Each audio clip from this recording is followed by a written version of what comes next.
Саламатсыздарбы мырзалар жана айымдар. Информатика же компьютер техникасы жана маалымат технологиялары аттуу видео сабактарыбызды улантабыз. Бүгүн биз Windows операциялык системанын баяндооч программасы менен таанышабыз. Баарыңарга белгилүү, операциялык системанын эң негизги аткарган жумушу бул файл системасын башкаруу болуп эсептелет. Же болбосо файлдар, папкалар жана ошол папкаларда жайгашкан файлдар менен иштөө болуп эсептелет. Эң негизги Windows операциялык системадан программалардын бири жана айтып кеттик, бул баяндооч программасы. Баяндооч программасы жайгашкан жери системалык каталогдо Explorer.exe деген файл эсептелет. Башкача айтканда Explorer.exe бул негизги программалардын бири болот. Эгерде биз көрүп турган иш тактадагы бул Explorer программанын кандайдыр бир түрү болуп эсептелет. Explorer программанын ачуу жолдору бир нече жолу бар. Биринчи жолу бул команда панелиндеги жайгашкан Windows Explorer деген папка. Муну бир чыкылдатсак ачылат. Жана экинчи бир түрү ача турган бул баштоо баскычын оң чыкылдатсак, анда контекстный меню чыгат. Ошол жерде Windows баяндашын ачуу деген менюну алсак, программа ачылат. Дагы бир жолу ачуу жолу бул клавиатурадагы Win клавишасы бар, же болбосо баштоо клавишине окшогон сүрөтү бар клавиатура. Бул болсо эң астыңкы клавишалардын сол жактан эсептегенде үчүнчүсү болушу мүмкүн. Ошол клавишаны басып туруп, анан И тамгасын. Ошондо Windows Explorer да ачылат. Эми негизинен оңой ачуусу бул командалар панелинен эле Windows Explorer'дин бир чыкылдатканда эле ачылган. Эми жалпысынан тааныштырып кетели Windows Explorer'дин кандай элементтери менен. Биринчиден бул стрелкалар аймагы, же айтып кетсек, стрелкалар аймагы. Стрелкалар аймагы бул алдыга жана артка жана жакында колдонулган беттер деген стрелкалардан турат. Эгерде Explorer Windows баяндагыч бир нече жерлерге барып ачкан болсо, ошол ачылган папкалардын иретин ошол жерден байкаса болот. Мисалы үчүн артка бир нече же алдыга, же болбосо папкалардын тизмеги чыгат. Тизмекти кабыл алып, тизмегине эле чыкылдатып койсо, тез жеткенге мүмкүнчүлүгү болот. Экинчи бул бир элементи бул адрес тилкеси. Же болбосо биз карап жаткан программалардын же файлдардын кайсыл адрестер жайгашкан тууралуу адрестик сап болуп эсептелет. Бул адрестик сапта мисалы биз программа же файлдардын баскычта жайгашкан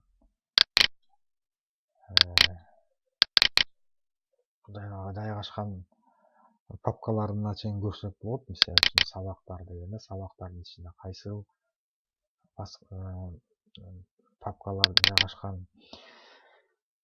Жана ошондой эле бул тилкедин оң жагында 3 бурчтук, ылдый караган 3 бурчтук бар. Ал жерден биз мурунку каралган папкаларды тез арадан жетсек болот.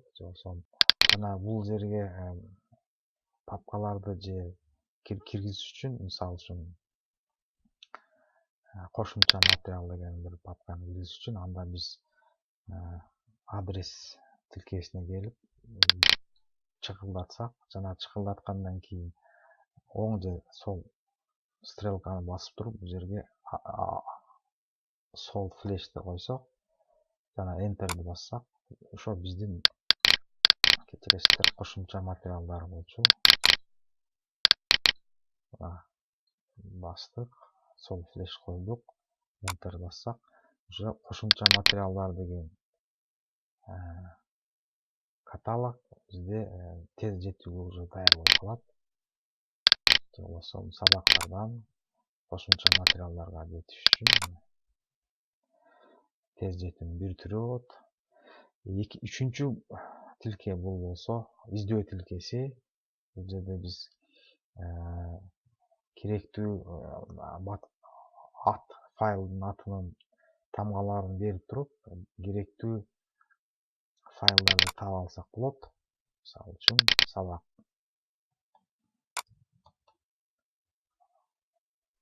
Сабак деген сөз жайгашкан бүт папкалар жана файлдарды көрсөтүлдү. Бул издөө, тез издеп табуу тилкеси болуп эсептелет. Кийинки тилке бул меню тилкеси. Меню тилкесин карасаңыздар, бул жерде файл же болбосо аларды оңдоо, детальдарын көрүү, кээ бирки куралдар, папкалардын тизмеги жана жардам көрсөтүүчү менюлары бар. Бул жерден негизгиси куралдар менюсунда папкалардын параметрлери деген команданы алсак, бул жерден кээ бир папкалардын кээ бир параметрлерин өзгөртсөк болот. Мисалы үчүн көрүү папкасына кирип, бул жерден орнотууларды карасак, мисалы жашыруун файлдар жана папкаларды көрсөтүү, же могул белгилүү файл типтерин үчүн кеңейтилиштерин жашыруу, же болбосо файлдардын типтерин көрсөтпөй же көрсөтө турган болуп койсо болот. Биз үчүн мисалы ыңгайлуу болот эгерде бизде файлдардын типтери көрүнүп турса. Ал эмне деген сөз? Эгер биз файлды карасак, файлда мисалы үчүн көнүгүү дегенде бул белгилүү файл болгондуктан анын типи документ. Ушуну көрсөтүү же көрсөтпөө жанагы куралдарга карасак, папкалардын параметри, орнотуулар, мисалы белгилүү типтеги файлдардын типтерин көрсөтүү же көрсөтпөө деген мааниде. Эгерде биз көрсөтпөй деп койсок, мисалы, анда көрүп турасыздар, файлдардын типтери көрүнбөй калды. Оңой болгону менен, экинчи жагынан биз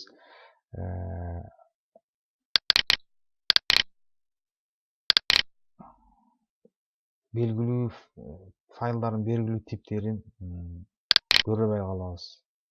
Белгилүү эмес файлдардын типин көрөбөй калабыз. Ошондуктан биз үчүн оңой болот эгерде файл жана анын типи көрүнүп турса.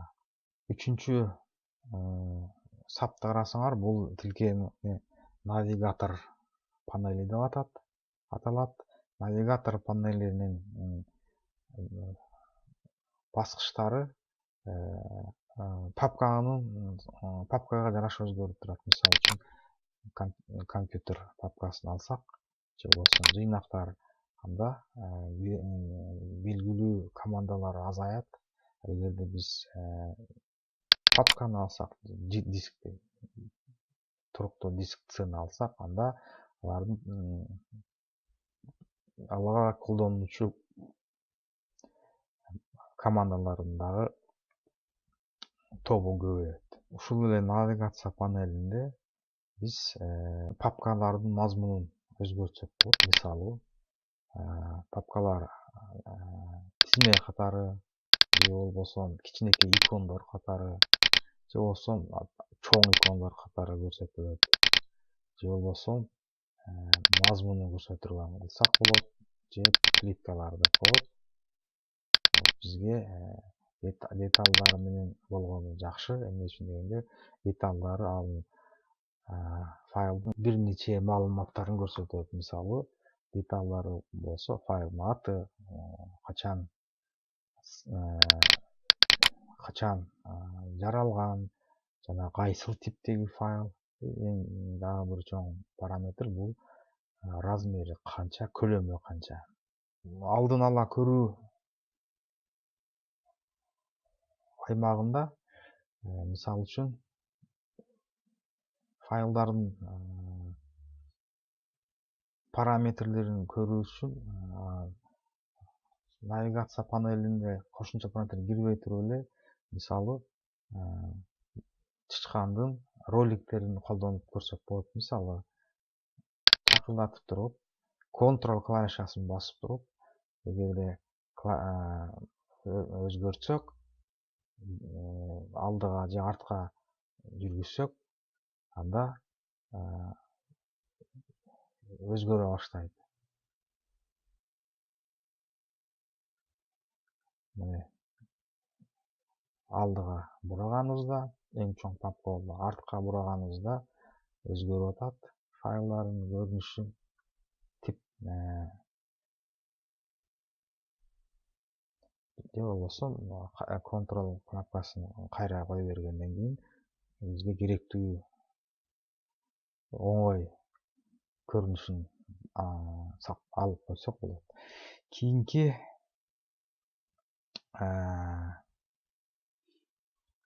аймак бул тез өтүү аймагы деп аталат.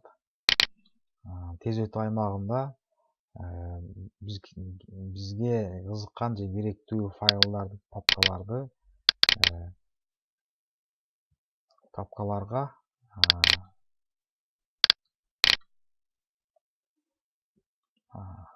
бул жерде жергиликтүү диск жана ага жолгосун ал камтыган папкалар жана папкалардын ар бир папкалардын эгерде ичинде дагы папкалар болсо, камтыган болсо, анда үч бурчтук көрүнүп турат. Ушул үч бурчтукты бир бассак, анда вот анын ичиндеги дагы папкаларды чыгат. Жана ушул баягы биз айткан баскычтан турган файл системасын көрө алсак болот. Мисалы,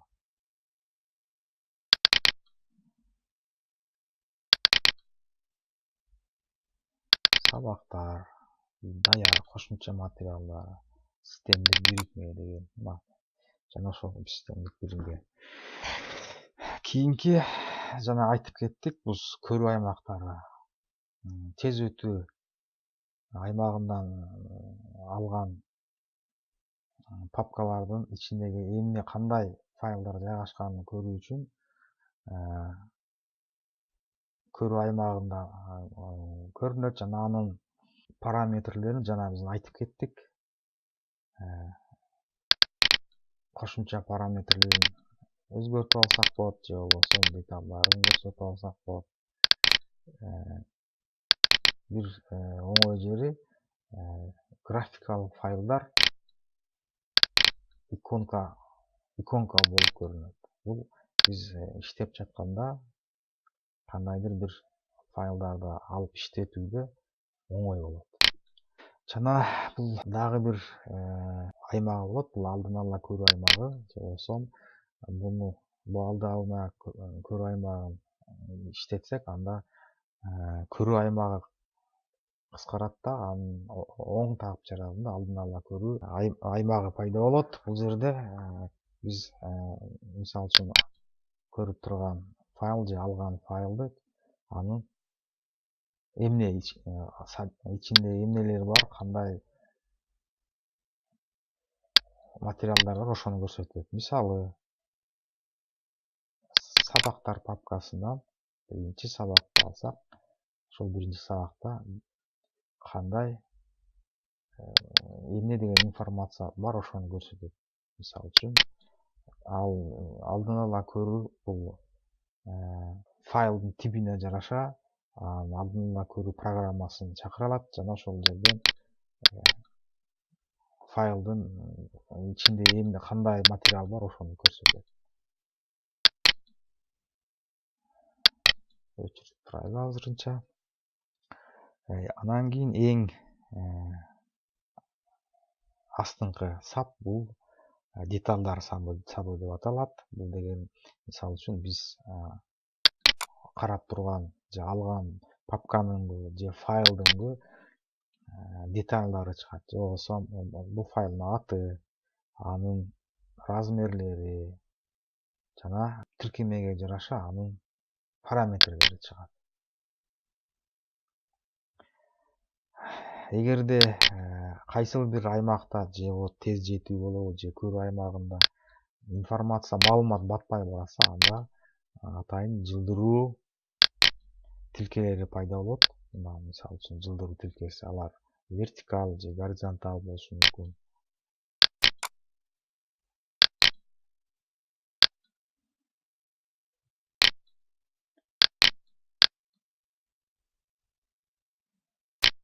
Бул дагы файлдарды көрүүдө жана тандоодо жеңилчиликтерди алып келет. Биз бүгүн Windows 7 операциялык системанын негизги болгон программа куралдарынын бири Windows Explorer же болбосо баяндагыч программасы менен тааныштык. Көңүл бурганыңыз үчүн рахмат.